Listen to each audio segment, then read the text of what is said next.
the object of Buddhist discipline or methods of psychological training is, as it were, to bring about a state of affairs in which the individual feels himself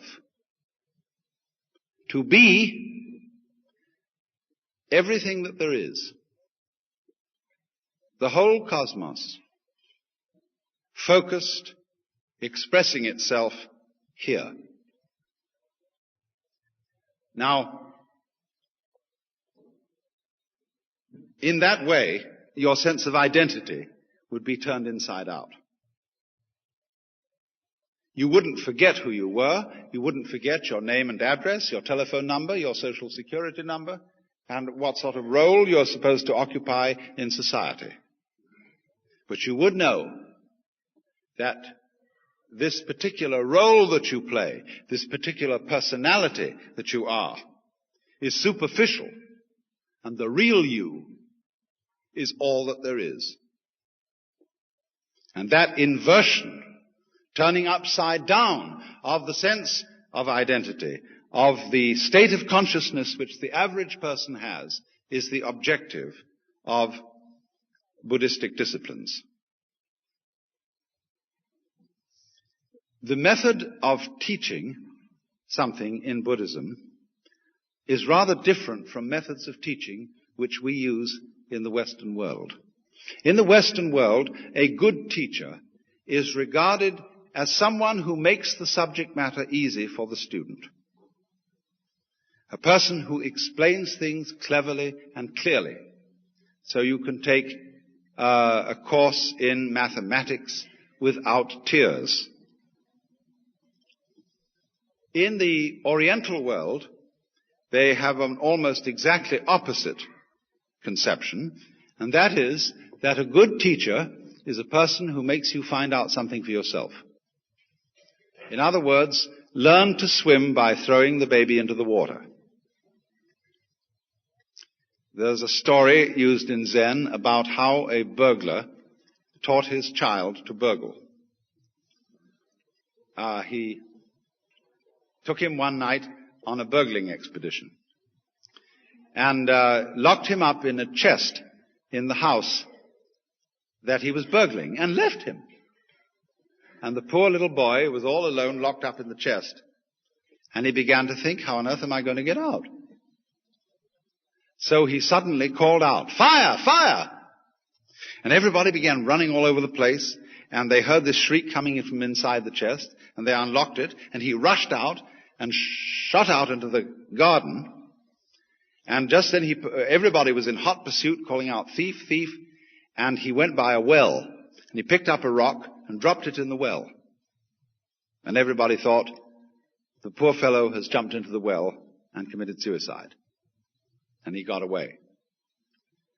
And got home, and his father said, "Congratulations, you have learned the art." So do you see, William Blake once said, "A fool who persists in his folly will become wise." And so the method of teaching used by these great Eastern teachers is to make fools persist in their folly, but very rigorously and very consistently and very hard. So then, if I may now, having given you the analogy, the image, let's go to the specific situation. Supposing you want to study Buddhism under a Zen master, what will happen to you? Well, first of all, let's ask the question, why would you want to do this anyway? I can make the situation fairly universal. It might not be a Zen master that you go to. It might be a Methodist minister. It might be a Catholic priest. It might be a psychoanalyst. But what's the matter with you? Why do you go? And surely the reason that we all would be seekers is that we feel some disquiet about ourselves. Many of us want to get rid of ourselves. We can't stand ourselves. And so we watch television and go to the movies and read mystery stories and join churches in order to forget ourselves, in order to merge with something greater than ourselves. We want to get away from this ridiculous thing locked up in a bag of skin. So I have a problem. I hurt. I suffer. I'm neurotic, or whatever it is. And one goes to the teacher and say, my problem's me. Change me. Now, if you go to a Zen teacher, he'll say, well, I have nothing to teach. There is no problem. Everything's perfectly clear. And you think that one over. And you say, he's probably being cagey.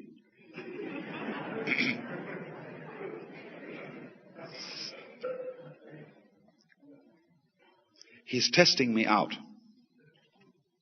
to see if I really want to be his student. So I know, according to everybody else who's been through this, that in order to get this man to take me on, I must persist. Do you know our saying, anybody who goes to a psychiatrist ought to have his head examined? There's a double take in that saying, you see. So in the same way, anybody who goes with a spiritual problem to a Zen master defines himself as a nut. And the teacher does everything possible to make him as nutty as possible. But the teacher says, quite honestly, I haven't anything to tell you. I don't teach anything. I have no doctrine. As I said to you in the beginning of this talk, I have nothing whatsoever to sell you. So the student thinks, my, this is very deep, because this nothing that he's talking about, this nothing that he teaches, is what they call in Buddhism shunyata. Shunyata is the Sanskrit for nothingness. And it's supposed to be the ultimate reality. But as you know, if you know anything about these doctrines, this doesn't mean real nothingness. Not kind of just nothing there at all, not just blank. But it means no thingness. It's the transcendental reality behind all separate and individual things. And that's something very deep and profound. So he knows that when the teacher said, I have nothing to teach, he meant this very esoteric no thing. Well, he might also say then, if you have nothing to teach, what are all these students doing around here? And the teacher says, they are not doing anything. They're just a lot of stupid people who live here. And he knows again, you see, the stupid doesn't mean just straight stupid, but the higher stupidity of being people who are humble and don't have intellectual pride. So, finally, the student, having gone out of his way to define himself as a damn fool in need of help, he's absolutely worked himself into this situation. He's defined himself as a nut. And then the teacher accepts him. And the teacher says, now, I'm going to ask you a question. I want to know who you are before your father and mother conceived you. That is to say, you've come to me with a problem, and you've said, I have a problem. I want to get one up on this universe. Now, who is it that wants to get one up? I mean, who are you? Who is this thing called your ego, your soul, your I, your identity, for whom your parents provided a body? Show me that. And he says further, I'm from Missouri, and I don't want any words, I want to be shown. So, the student may open his mouth to make an answer, but the teacher says, not yet. You're not ready. And he takes him back and introduces him to the chief student, all those so-called Zen monks who live together. And the chief student says, now what we do here is so and so, we have this discipline, but the main part of the discipline is meditation.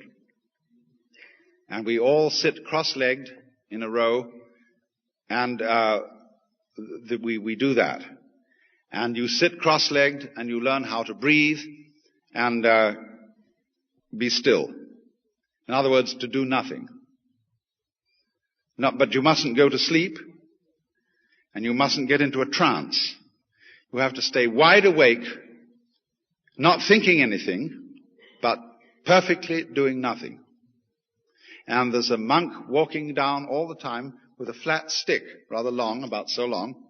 And if you go to sleep, or if you get into a trance, or if you get dreamy, he hits you on the back, so that you'll stay quite clear and wide awake, but still doing nothing.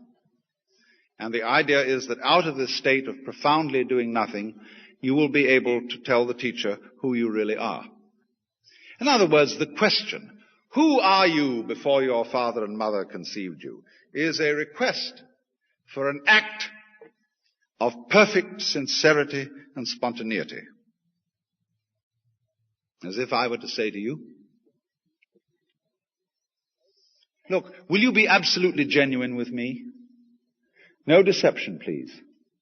I want you to do something that expresses you without the slightest deception. No more role acting, no more playing games with me. I want to see you. Now imagine. Could you really be that honest with somebody else? Especially a spiritual teacher. And you know he looks right through you. He sees all your secret thoughts. And he knows the very second when you've been a little bit phony. And that bugs you. Just like a psychiatrist. You're sitting in there discussing your problems with him and you start picking your nose. And the psychiatrist suddenly says to you, is your finger comfortable there? You like that?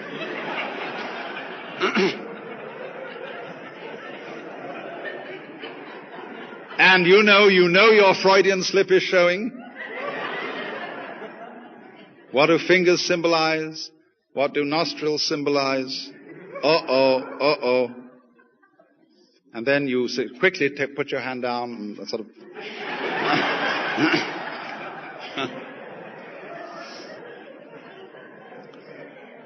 And you say, oh no, it's nothing, I was just picking my nose. And the analyst says, oh really? Then why are you justifying it? Why are you trying to explain it away? He has you every way you turn, you see. Well, that's the whole art of psychoanalysis. And it's Zen, it's the same thing. In other words, when you're challenged to be perfectly genuine, it's like saying to a child, now darling, come out here and play and don't be self-conscious. Or it's like I would say to you, now look, if you come here tonight at exactly midnight and put your hands on this stage, you can wish and have granted any wish you want, provided you don't think of a green elephant. And so everybody will come, they'll put their hands here, and they will be very careful not to think about a green elephant.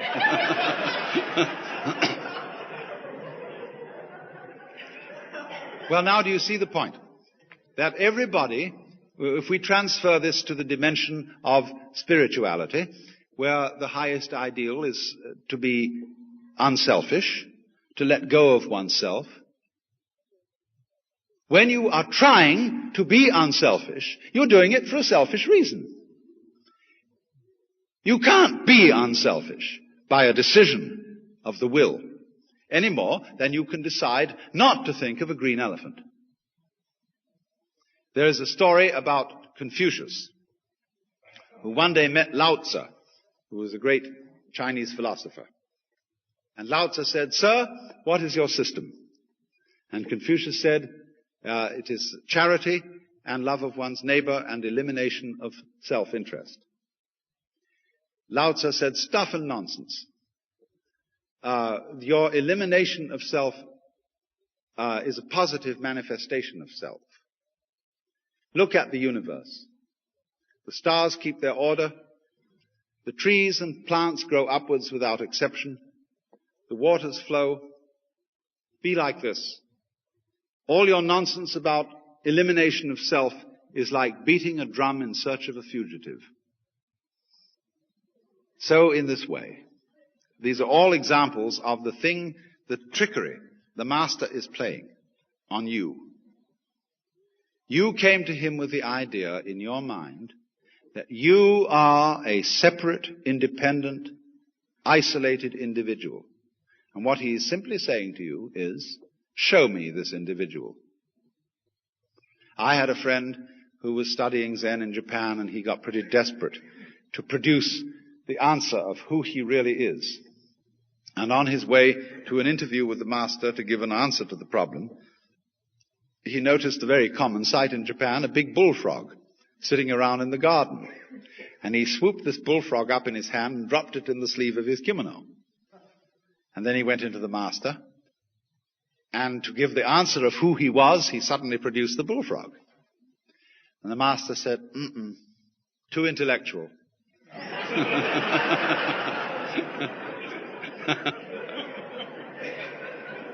In other words, this answer is too contrived.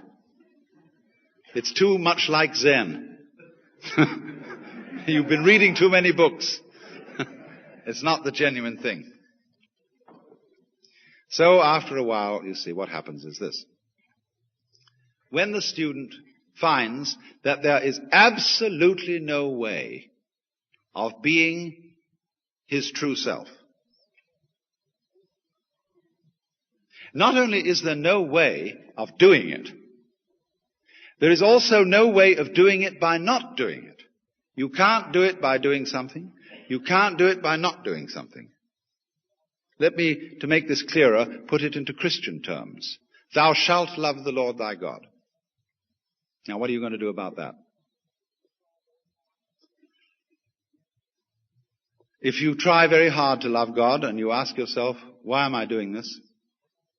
You find out you're doing it because you want to be on the side of the big battalions. You want to be right. After all, the Lord is the master of the universe, isn't he? And if you don't love him, you're going to be in a pretty sad state. So you realize I'm loving him just because I'm afraid of what will happen to me if I don't. And then you think that's pretty lousy love, isn't it? And you think, that's a bad motivation. I wish I could change that. I wish I could love the Lord out of a genuine heart. Well, why do you want to change? See, I realize that the reason I want to have a different kind of motive is that I've got the same motive. So I say, oh, heaven's sakes, God, I'm a mess. And will you help me out? And then he reminds you, why are you doing that? Now you're just giving up, aren't you? You're asking someone else to take over your problem. So you suddenly find, you see, you're stuck. So in this way, what is called the Zen problem, or koan, is likened to a person who swallowed a ball of red-hot iron. He can't gulp it down and he can't spit it out. Or it's like a mosquito biting an iron bull. It's the nature of a mosquito to bite, and it's the nature of an iron bull to be unbiteable. And both go on doing their thing that is their nature. And so nothing can happen. You realize, absolutely you're up against it. Absolutely no answer to this problem. No way out. Now what does that mean? If I can't do the right thing by doing, and if I can't do the right thing by not doing, what does it mean? It means, of course,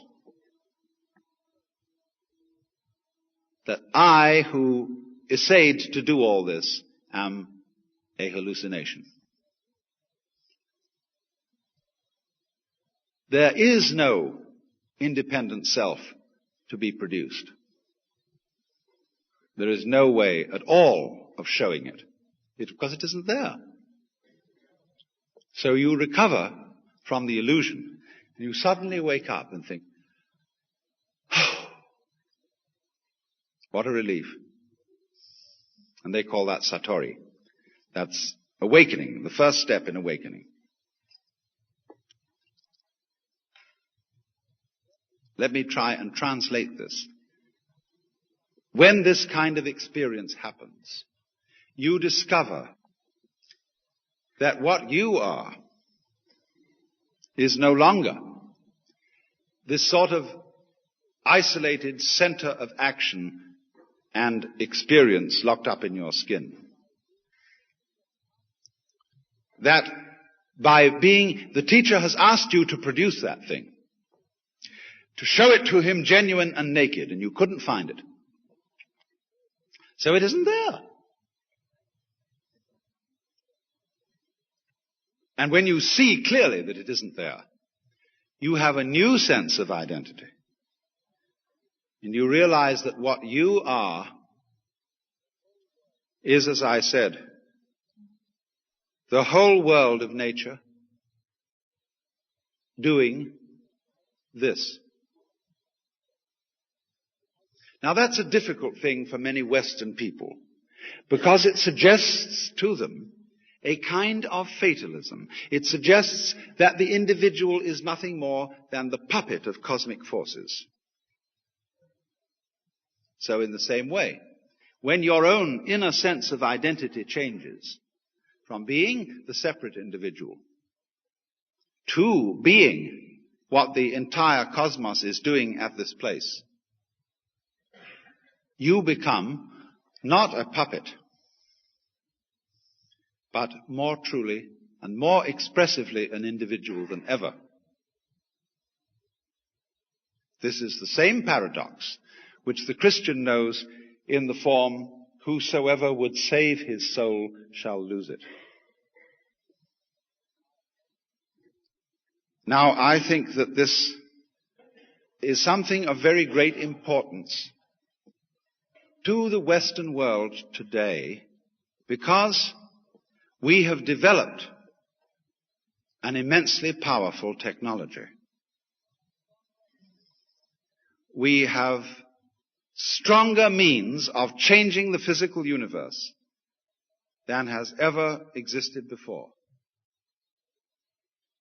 How are we going to use it? There is a Chinese proverb that if the wrong man uses the right means work in the wrong way. Let us assume that our technological knowledge is the right means. What kind of people are going to use this knowledge? Are they going to be people who hate nature and feel alienated from it? Or people who love the physical world and feel that the physical world is their own personal body? An extension, the whole physical universe, right out to the galaxies, is simply one's extended body. Now, at the moment, the general attitude of our technologists who are exploring space is represented in the term the conquest of space. And they are building enormous shell-like phallic objects to go into the sky. And this is downright ridiculous, because who is going to get anywhere in a rocket? You know, it takes a terrible long time even to get to the moon. And it's going to take longer than anybody can live to get outside the solar system, just to begin with. The proper way to study space is not with rockets, but with radio astronomy. Instead of going bang, with a tough fist at the sky, become more sensitive. Develop subtler senses. That's radio astronomy. And everything will come to you. Be more open. Be more receptive. And eventually you will develop an instrument that will examine a piece of rock on Mars with greater care than you could if you were holding it in your own hand. Let it come to you. But you see, this whole attitude of using technology as a method of fighting the world will succeed only in destroying the world, as we are doing with absurd and uninformed and short-sighted methods of getting rid of insect pests, of forcing our fruit and tomatoes to grow, of stripping our hills of trees, and so on, thinking that all this is some kind of progress when actually it is turning everything into a junk heap. It is said, you know, that Americans who are in the forefront of technological progress are materialists. Nothing is further from the truth. American culture is dedicated to the hatred of material and to its transformation into junk. Look at Los Angeles. Does it look as if it was made by people who loved material? It's all made out of ticky-tacky, which is a combination of plaster of Paris, paper mache, and plastic glue, and comes in any flavor. The important lesson, in other words, is technology and its powers must be handled by true materialists. And true materialists are people who love material, who cherish wood and stone and wheat and eggs and animals and, above all, the earth, and treat it with the reverence that is due to one's own body.